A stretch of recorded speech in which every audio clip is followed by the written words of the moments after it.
शिव उपासना भगवान शंकर की कथा धीरे आनंद के विषय करती है, भक्ति का रस तत्व ग्रहण करने की एक प्रेरणा देती है।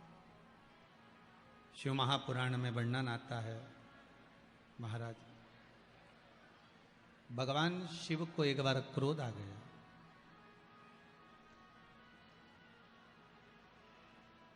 देखिए, भगवान विष्णु, भगवान ब्रह्मदेव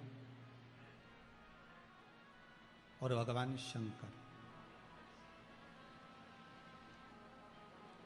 शिव का जो प्रागट्य है वो संहार के लिए, कि हमें सब कुछ नष्ट करना है, संहार करना।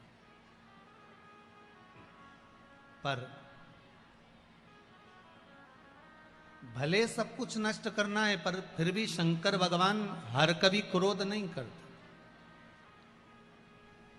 मेरा शिव, अगर ये जरूरी नहीं है कि आपको अगर कोई पद मिला है, आपको अगर कोई चीज मिली है तो आप उसका दुरुपयोग करो। शंकर भगवान रुद्र हैं, पर यह जरूरी नहीं है कि वो बार बार क्रोध करें, बार बार क्रोधित हों। ये शिव जी नहीं जानते।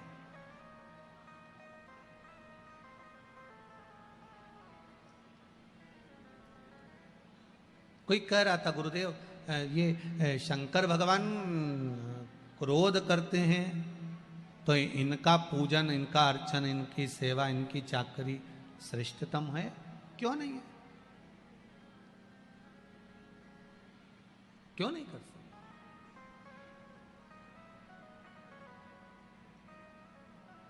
शिव क्रोध करते हैं, मना नहीं है, पर कब करना है, किस जगह पर करना है, किस स्थान पर करना है, ये शंकर अच्छी तरह से जानते।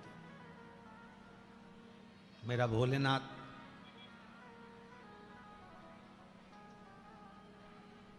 किस जगह पर कितना क्रोध करना है। देखो, एक माता पिता अगर बच्चे पर बार बार क्रोध करेंगे तो बच्चा आपका कहना मानेगा क्या? जरा जम के बोलिए, मानेगा क्या? एक बहू को बार बार टॉर्चर करोगे, बार बार बोलोगे तो बहू आपकी कहना मानेगी क्या? नहीं। बेटा आपका कहना मानेगा क्या? नहीं। आप बार बार क्रोध करोगे तो नहीं मानेगा। हाँ, उस क्रोध को बचा कर रखो, जब जरूरत हो उस समय पर आप बोलोगे तो उसको स्वीकार करेगा।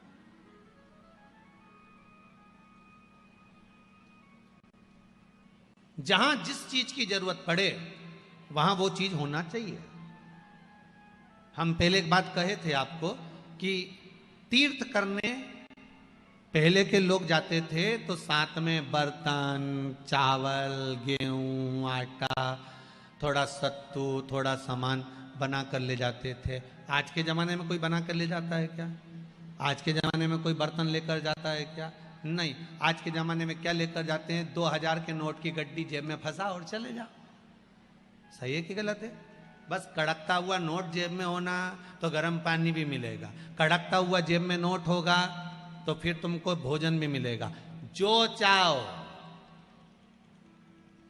फिर तो तुमको मीन समझ गए क्या?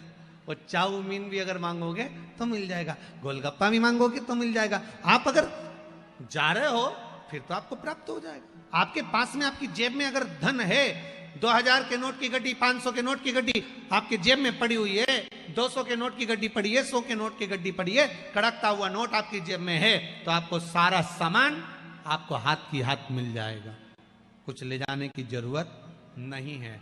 उसी तरह जीव जब यहां से जाता है कुछ लेकर जाता है क्या? कुछ भी नहीं। क्यों? फिर क्यों लिखा है गरुड़ पुराण में कि ऊपर जाओगे तो जैसा दोगे वैसा मिलेगा, तुम्हें डनलप का गद्दा मिलेगा, एसी का रूम मिलेगा, सोने की थाली में भोजन मिलेगा, बैकुंठ में इतना सुंदर कमरा, इतना सुंदर कक्ष मिलेगा।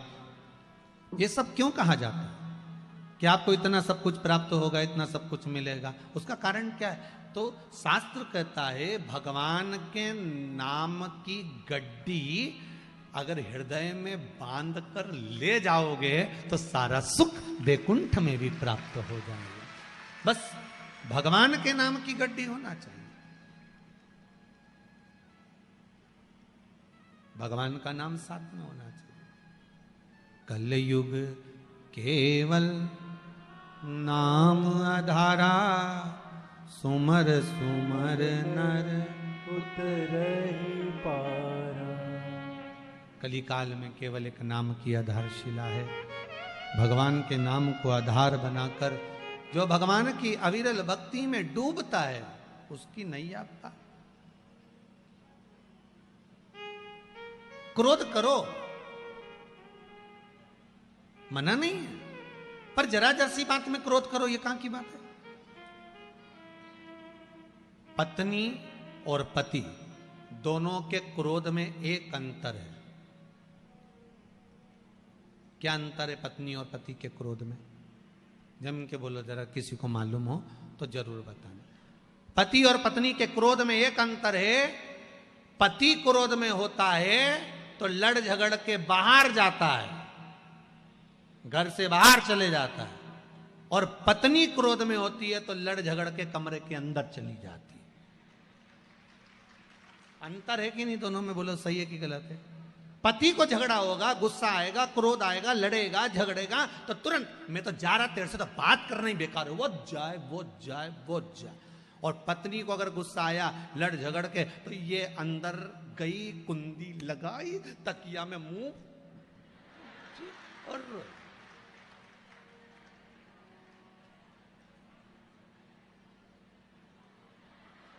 सही है कि गलत है?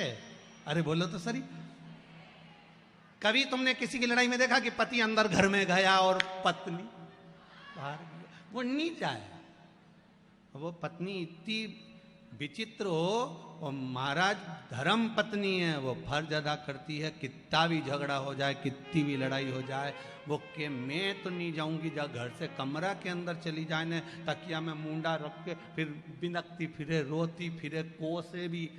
कोसे किसको? जिसने बीच में रहकर शादी कराई थी। बाकी क्या किसी को थोड़ी ना कोसे बताऊं, वो उसको ही कोसे। तो तुम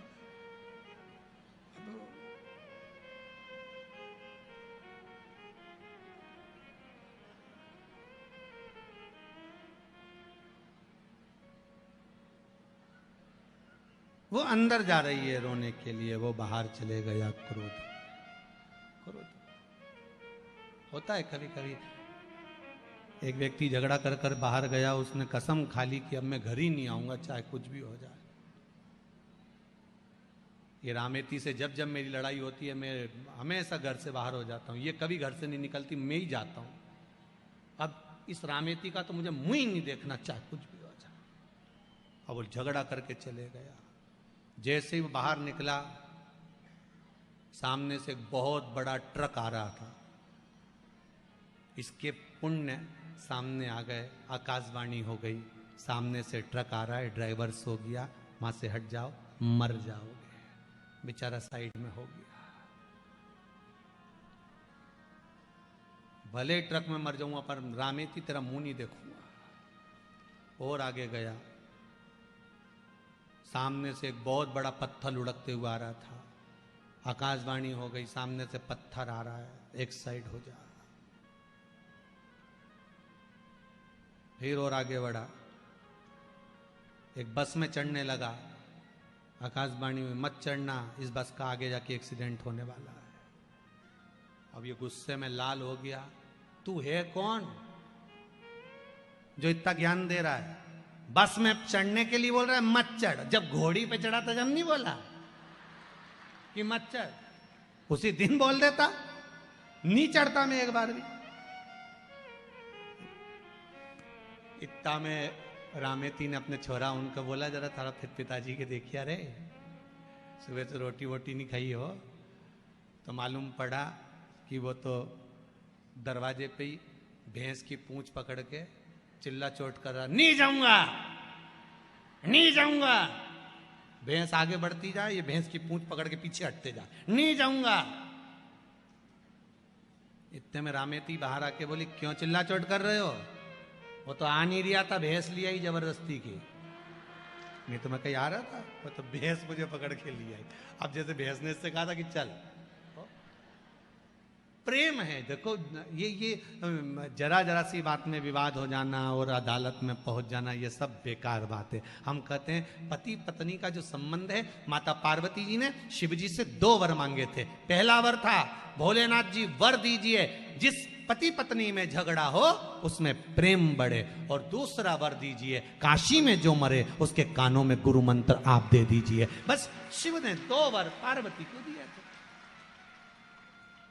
माता पार्वती को शंकर भगवान ने 2 वर दिए थे, पति पत्नी में झगड़ा होगा आपस में प्रेम बढ़ेगा। आज भी पति पत्नी में झगड़ा होता है, दोनों में प्रेम बढ़ता है। कितना भी झगड़ा कर ले, आखिरी में पति घर आकर पूछता जरूर है, क्यों तेरी मम्मी कहां गई?